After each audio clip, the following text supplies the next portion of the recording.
Jacky Sharon je ndabanza kugaya ubutumwa ntanga, ndabanza kugaya abamuha platform, abamutunga mikro. Nahoze ndeba Iris imukoresha interview. Iris sinzi niba ari hano, mumumbwirire uriya niwe content creator yabonye ni bicyo avuga yumva. Iris ni ukuvuga ngo editorial line ye ibira nibyo yumva yageza ku banyarwanda.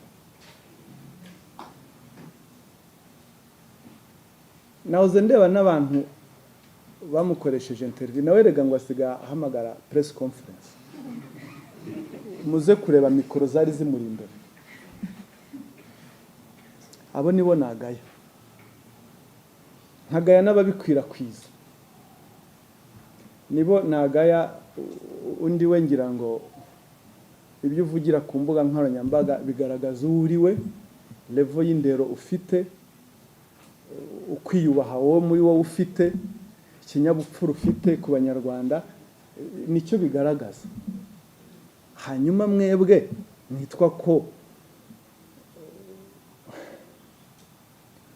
mwitwa ko mwasomye. Iriya niyo content mubona mugomba kugeza ku banyarwanda. Uriya niwe content. Ngira ngo urakoze cyane kuzana kuri icyo kintu, ariko abo ngaya nabo ngabo. Ariko noneho nabo ndabihanangiriza. Bira ni ugukwirakwiza ariya mafuti. Nimwe mu muha rugari. Ariko turaza kubihagurukira. For sure. Turaza kubihagurukira. Niba ziriya content z'umwanda kuri arizo ugomba uploadinga, warangiza ugahereza abantu bakureba abanyarwanda, nabyo turaza kubihagurukira. Uwo uri we wese, the moment ufite kamera, ufite imbuga nkoranyambaga, hari social responsibility ufite, hari responsibility ufite ku baturage, yuko utagomba gukwirakwiza uriya mwanda wose. Ibyo avuga nka biriya abantu bakanabiseka kumva yagiye kuri space. Uwitwa Domba nawe wirirwa amwogeza. Domba mumumbwire ngo hari igihe yajyaga avuga ibintu bizima, ariko noneho kigenda ki. Urumva nyine ibisa birasabirana, sibyo? Niho umugani umuntu yavuga. Nawe wowe ugiye guha umuntu uriya ukamuha interview, urumva nyine niyo konti ibisa birasabirana. Tuvuge dute? Ariko hari kiza gukorwa. Murakoze cyane, urakoze kubimentioninga, to bring attention kuri abantu, kuko imbuga nkoranyambaga ni nziza, ni nziza. Tugomba kuzikoresha neza, tukazibyaza umusaruro neza, ariko mu buryo bwiza. Ndugu yangu, mwubaha abanyarwanda, mwubaha abanyarwanda. Njya mbona bose ikintu mutangira mutajya mwibagirwa ni subscribe. Bantu banjye dukunda mu Canada ngo n'intara ya kangahe, ibyo nibyo bantu mubagenera ngo bantu banjye. Iyo rero utibagiye kubabwira ngo please subscribe, bahe content nzima, ntabwo bakeneye uriya mwanda. Hari umuntu mwaribeshye cyane, hari abantu bibeshye ko ngo amatiku ari yacuruza. No, ntabwo ari yacuruza. Buriya gucuruza amatiku ni nk'umuriro w'ibipapuro, uraka nyuma y'amasegonda ukazima. Hari abo twabonye bavuye mu nzira. So niba rero ushaka kuguma muri business, tanga content nzima ikubahishe. Ejo bundi nabonye hari abantu biteramo brage. Wa mugani utashye wirirwa uvuga biriya, wagize na content, abana bawe ukababaza bakakubaza uvuga ko wiriwe mu biki. Ariko ziko mu bantu uha uriya mwanda n'abana bawe barimo, byanze bikunze.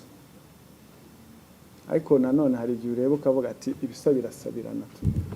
Ngira ngo byumvikane. Urakoze cyane. Bakoze Dr. Nanjye nari mfite ikibazo kijya gusa n'icya Jean-Pierre wa Inyarwanda. Kijyanye n'izi mpera z'umwaka turi kuganamo. Impera z'umwaka hanini usanga zirangwa n'ibirori. Ibirori birimo no gufata ku gahiye. Agahiye kakaba gashobora kutuganisha mu byaha. Nagira ngo mugire inama muduha kugira ngo muhe n'abanyarwanda muri rusange kugira ngo agahiye tuzakajere kugira ngo katadukoresha ibyaha tugasoreza umwaka mu maboko atari ayacu. urakoze cyane. Ubundi kunywa inzoga ntibishobora kukubuza kwishima, sibyo? Hari gahunda ya tunywe less, ntitubizi? Iyo kubwiye ngo tunywe less ntibikubuza ko wishima, ariko nurenza urugero bishobora kurangira ugiye mu ibyaha bitandukanye, kuko ibyaha byinshi, hariho ibyaha abantu bakora ubona ko babitewe n'ubusinzi. Kwishima mu minsi mikuru nibyo, tugomba kwishima, ariko noneho tugomba kwibuka ko amategeko iyo atahagaze agomba gukurikizwa. Amategeko akurikizwa igihe cyose, haba mu minsi mikuru cyangwa se mu minsi isanzwe. Ibyo rero abafata gahiye nk'uko babivuze nibagafate, ariko bibuke ko amategeko ahari, tena bagafate responsibly, bazi neza ko abatakabasha bakareke, kuko iyo utakabasha kakakubasha kagukoresha ibyaha. Rero kagukoresheje ibyaha usanga birangiye nyine amategeko akurikijwe nk'uko agomba gukurikizwa, kuko icyaha kigomba guhanwa. Niyo mpamvu rero mbabwira nti ubutumwa mubagezeho bishime neza, iminsi mikuru bayishimire, bayirye neza, basoze umwaka neza, batangira undi neza. Nako ngako bavuga gahiye ni abakanywa bakanywe mu buryo buri gerable, mu buryo buri responsible, wibuka ko amategeko yatahagaze gukurikizwa, kandi nta rwitwazo ngo nari nakanyoye, ahubwo bishobora kurangira bibaye impamvu nkomeza. Wibuke ko agahiye na vora bizirana, vora y'imodoka birazirana. Murakoze.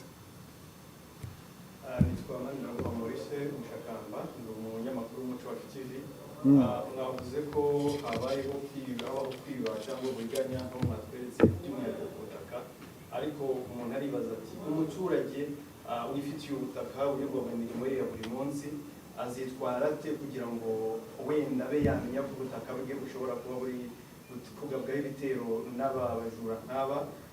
Ese niba mwaraganirije nanone urwego rw'abanoteri cyangwa ihuriro ry'abanoteri riteganyiriza iki cyangwa rirateganya iki, n'ize ngamba rwaba rufite kuri bano banoteri bijandika cyangwa bafasha abo bajura kuri ubutaka bw'umuturage? Murakoze.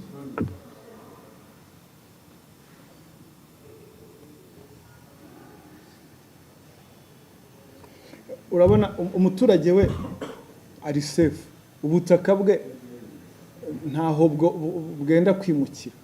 Ubwiyandikishaho wese mu buryo bw'amanyanga buzamugarukira n'ubundi, gusa nuko bamushoye mu buryo bw'imanza, ariko nta n'izindi manza, kuko uhomba ni wa wundi wagiye kugura atagize amakenga.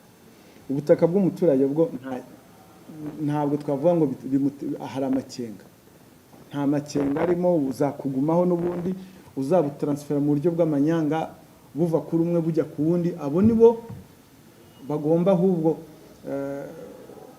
kwitabwaho cyane, ni nabo butumwa mbugenera cyane, kuko kwihutira kujya kugura utabanje kugira amakenga, ubutaka bwo ntabwo uri busukuvuga ngo urabugura bwimuke, buraguma buri hahandi.